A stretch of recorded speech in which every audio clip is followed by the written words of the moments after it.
এতদিন ধরে তোমাকে যত ট্রিক্স পড়াইছি সবগুলোর মধ্যে আজকের ট্রিক্সটা সবচেয়ে বেশি ইম্পর্ট্যান্ট। সবাই একটু মনোযোগ দিয়ে ক্লাসটা করবা। আর আমি কখনো আমার ক্লাসে খুব বেশি বলি না তুমি ক্লাসটা শেয়ার করো, বন্ধুদেরকে একটু দাও, তোমার কলেজ গ্রুপে দাও। বাট এই ট্রিক্সটা সবাই নিজের টাইমলাইনে শেয়ার করবা, একটু কলেজ গ্রুপে দিবা।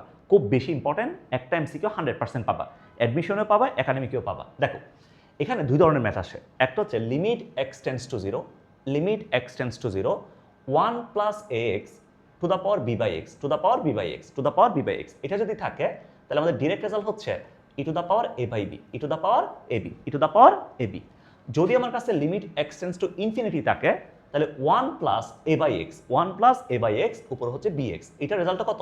ই to the power A b, e to the power A b. তাহলে দেখো যদি এক্স টেন্স টু জিরো থাকে 1 প্লাস এক্স থাকবে, 1 প্লাস এক্স আকারে। যদি এক্স টেন্স টু ইনফিনিটি থাকে, এক্স টেন্স টু ইনফিনিটি থাকে তাহলে 1 প্লাস 1 বাই এক্স আকারে, 1 বাই এক্স আকারে। এখানে এক্স থাকলে উপরে 1 বাই এক্স, এখানে 1 বাই এক্স থাকলে এখানে উপরে এক্স, তাই না? এই ফর্মেটটা থাকবে।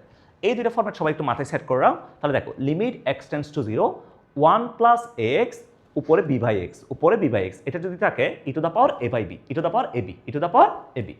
Limit x tends to infinity 1 plus a by x, 1 plus a by x, এরপর উপরে যদি বিএক্স থাকে তাহলে ই to the power A b, তাই না? আচ্ছা এবার আসো তোমাকে প্রবলেমগুলো দেখাই, খেয়াল করো। এখানে প্রথম যে প্রবলেমটা বলতেছে দেখো limit x tends to zero 1 plus 4x to the power 1 by x to the power 1 by X. তাহলে ভাই এর ভ্যালু কত আছে? এর ভ্যালু আছে 4, এটা হচ্ছে এ। বি এর ভ্যালু কত আছে? বি এর ভ্যালু আছে 1, বি এর ভ্যালু আছে কত? 1, এটা হচ্ছে বি এর ভ্যালু। তাহলে ই টু দ্য পাওয়ার 4 ইন্টু 1, তাহলে এটার রেজাল্ট কত? ই টু দ্য পাওয়ার 4। এটা হচ্ছে আমাদের answer, E to the power A B. কাজ শেষ। এরপর আসো limit x tends to zero 1 plus 4x, 1 plus কত আছে? 4x। এখন উপরে তো উপরে হচ্ছে আমাদের বি বাই এক্স নাই, বি বাই এক্স বানাইতে হবে। তো এটাকে একটু কাজ করি আমরা। দেখো এটাকে এভাবে লেখা যায় না? এই যে limit x tends to zero 1 plus 4x, 1 plus 4x যদি x দ্বারা ভাগ করে দিই তাহলে 3 প্লাস 2 বাই এক্স। যদি কনস্ট্যান্ট থাকে, যদি কনস্ট্যান্ট থাকে, কনস্ট্যান্টটাকে তুমি বাদ দিয়ে দিবা, এটা হিসেবের বাইরে, কনস্ট্যান্টটা হিসেবের বাইরে, এটা আসবে না হিসেবে। তাহলে এখন দেখো এ যে কত আছে? এ জায়গা আছে 4, আর বি এর জায়গা কত আছে? বি এর জায়গা আছে 2, তাহলে ই টু দ্য পাওয়ার 4 ইন্টু 2, তাহলে কত আসছে? ই টু দ্য পাওয়ার 8 আসছে। এটা হচ্ছে আমাদের রেজাল্ট, ই টু দ্য পাওয়ার 8। কথা বুঝতে পারছো? কথা বোঝা গেছে? আচ্ছা এরপর দেখো limit x tends to zero 1 plus 4x to the power 1 by X আছে। তাহলে এখানে ভাইয়া এ জায়গা কত আছে? 4 আছে, আর বি এর জায়গা কত আছে?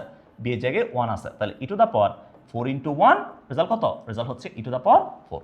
কথা ক্লিয়ার? আচ্ছা এরপর আসো limit x tends to infinite 1 plus x divided by x into x plus k আছে। তাহলে এটাকে আমরা লিখতে পারি, দেখো limit x tends to infinite 1 plus x plus 1 to the power x plus k. এটা লেখা যাবে না? তো তোমাকে বলছি, আমি তোমাকে শুরুতেই বলছি কনস্ট্যান্ট যেটা থাকবে এটা ডোন্ট কেয়ার, কনস্ট্যান্টটা ডোন্ট কেয়ার, কনস্ট্যান্টটা ডোন্ট কেয়ার। তাহলে এই জায়গায় কত আছে ভাইয়া? এই জায়গায় আছে 1, আর বি এর জায়গায় কত আছে? 1, তাহলে ই to the power 1 into 1, result কত? রেজাল্ট হচ্ছে ই, রেজাল্ট কত? ই। কথা ক্লিয়ার? এরপর দেখো লিমিট Y tends to zero 1 plus x y, 1 plus x y. দেখো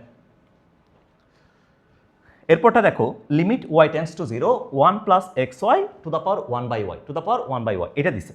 তো যেহেতু ওয়াই টেন্স টু জিরো দিচ্ছে তার মানে এখানে চলকটা হচ্ছে ওয়াই, এক্সটা হচ্ছে কনস্ট্যান্ট, এক্সটা কনস্ট্যান্ট। তাহলে limit Y tends to zero 1 plus x Y to the power 1 by Y. তাহলে এই জায়গায় আছে কত? এই জায়গায় আছে হচ্ছে এক্স, বি এর জায়গায় আছে কত?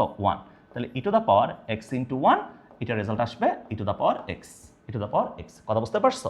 সো এই ট্রিক্সটা খুবই খুবই ইম্পর্টেন্ট। এখান থেকে 100% একটা কোয়েশ্চেন তুমি পাবা। তো তোমাকে যে ট্রিক্সটা দেখাইছি এটা তুমি বুঝবা, প্রথমে বোঝার পরে যে প্রবলেমগুলো দিছি একটু নিজে করবা, এরপর বইতে যে প্রবলেমগুলো আছে এগুলো ট্রিক্স দিয়ে করার ট্রাই করবা। ঠিক আছে, সবাই ভালো থাকো। আজকে পর্যন্ত, নেক্সট ভিডিও দেখা হবে। আল্লাহ হাফেজ।